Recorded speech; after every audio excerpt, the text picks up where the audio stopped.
Hello and welcome to the 741 channel. Thank you for stopping by. Today let's take a look at my 2-meter quarter wave antenna. I call this thing the Machinist Special. Now 20 years ago or so, a friend of mine who's also a ham worked at a machine shop. And we were talking about 2-meter antennas and such at the time. And he thought that maybe he could come up with something from scrap that he had laying around the shop. And this is pretty much what he came up with. So let me step back so you can kind of see it kind of in its full size for a minute. You can see the traditional quarter wave or about 19-inch radiating element here. And it's got 4 19-inch radials that slope down on the side. Now, one of the things that I thought was pretty clever about this antenna is you could actually configure the radials so they sloped at this 45-degree angle, or you could quickly unthread them. You can see these pieces of aluminum are just threaded on the end, and they screw into these tapped holes on this center piece. And then you can have them go out at a 90-degree angle if you wanted to do that. Now, if memory serves me, the reason we came up with sort of the dual configuration of the radial arms is so that with the 45-degree configuration, you could set this thing down on the ground or maybe a table or something like that and use it that way.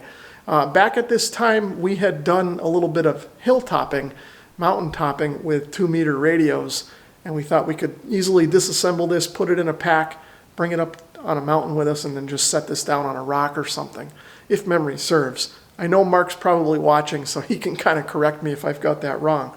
The other thing we thought was that with the radials out at 90 degrees, I think this piece of aluminum that comprises the center part here, which we'll take a closer look at in a minute, I think this was designed so that if all the radials were out at 90 degrees, this thing could sit down inside of an appropriately sized pipe, which I don't have one here that's the right size, so I can't show you, but we thought maybe it would sit down in the pipe.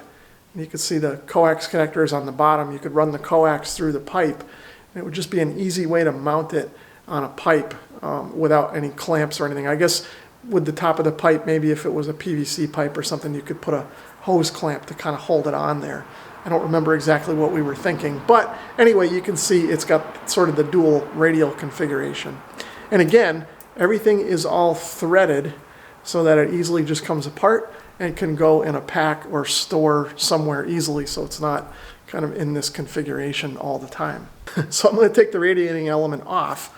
So I'll give you guys a closer look at this centerpiece, which of course is sort of the heart of the whole thing. I think this was just a scrap piece of round stock, aluminum stock, that they had kicking around the machine shop, and you can see that Marc just kind of machined it out. Now you can see in the center there's actually an insulator with a threaded insert pushed into it, and of course that's for the radiating element, and then it keeps it isolated from the rest of it, which is the radial arms. And then on the back you can see it was sort of machined out so that the connector can kind of be mounted inside. And we talked about that piece of PVC pipe. The pipe could slip either over the outer diameter of this, or you could have a smaller pipe that would fit on the inner diameter of this. And I'm actually going to show you that in a minute because I found a piece of pipe that fits inside of there. So now I used to use this thing all the time, actually, when I lived at another house that was up on a hill. I didn't leave it outside, really. I would kind of set it up and use it for a little bit. I think I had it in the garage for a while. But when I moved to this place here about 10 years ago, I really haven't used this since. It's kind of been sitting in a drawer. I was cleaning out the shack a little bit the other day, and I came across this and thought you guys might want to take a look at it too.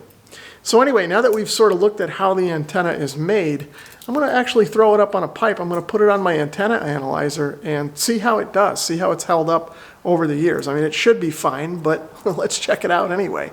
And then maybe I'll throw it on the air and try and make contact or two with it. Now, first off, I want to apologize if it gets a little bit of wind noise here in the audio. It is kind of windy out here today. Anyway, what I've got is I've got the antenna on this piece of PVC pipe that has sort of a coupler on it. Now, of course, the inside of this is not threaded, but this is a threaded coupler. It just so happens that this threaded end fits nicely inside the base of this antenna, and it kind of sits in there on a nice press fit. So we're just going to use it like this temporarily to test it.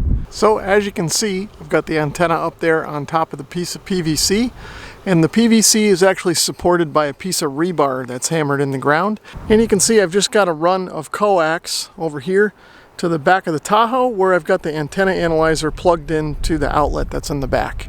So let's go take a look. So you can see we're right here at the top of the 2-meter band, SWR is about 1.3, resistance is 29 ohms, no reactance here, so not horrible, definitely usable. Let's tune down through the band and kind of see what happens. You can see as I go down, the SWR gets a little better.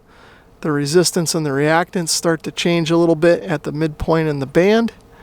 And if we go down towards the bottom, you can kind of see we're getting still pretty good results. Resistance is 74 ohms, no reactance, 1.1 SWR. So overall, I think the antenna is looking pretty good.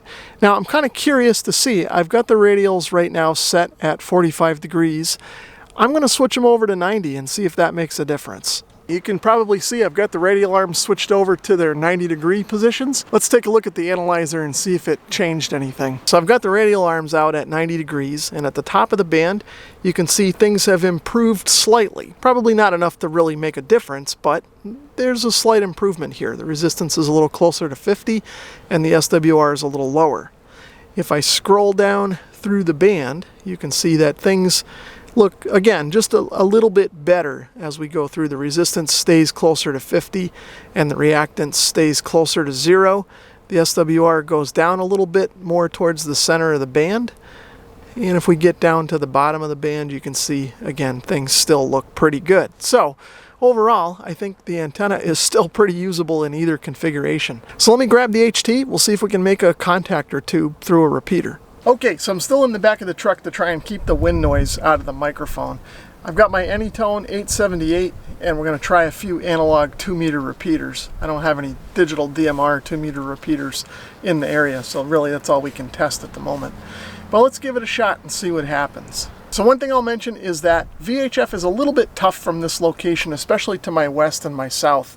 I've got a bit of a ridge line here that kind of blocks the signals in that direction, and truth be told, a lot of the popular repeaters are in that direction. But I'm going to start off with those first, see if we can hit them, and if not, I'll kind of move around and see if we can find some activity anyway. N1NUG testing. N1NUG testing. Okay, so I wasn't able to raise my what I'll call home repeater, which is, I don't know, 10 or so miles to the southwest. But the problem is there's a ridge line between me and it, and that antenna really needs to be higher up for me to hit that repeater. So I'm going to move on and try a few that are a little further away to the north, but I should be able to hit from here. N1NUG testing.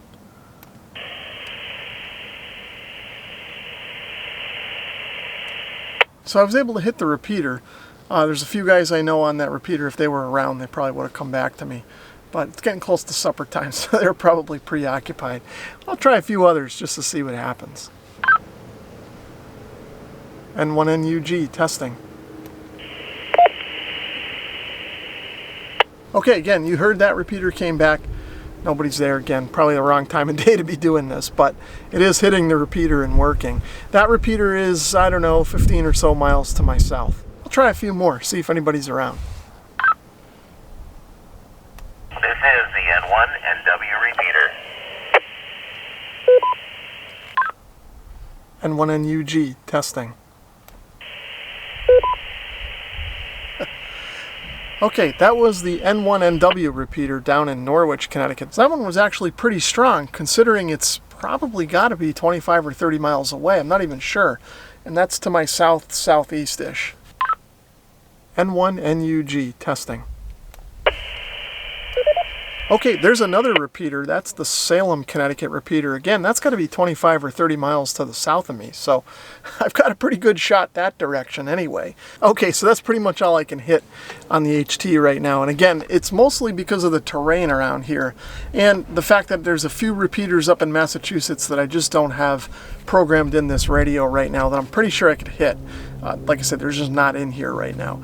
But I've got a good shot to the south. And like you guys saw, I'm hitting repeaters 25 or 30 miles away with an antenna that's only about 10 feet off the ground. So all things considered, I think it's working just fine. That's going to wrap things up for the 2-meter ham radio Machinist special antenna. If you enjoyed this video, please give it a thumbs up. If you'd like to leave a comment or subscribe, feel free to do that as well. If you'd like to support my channel in another way, please consider visiting my Amazon store, which you'll find linked in the description below. Thanks for watching.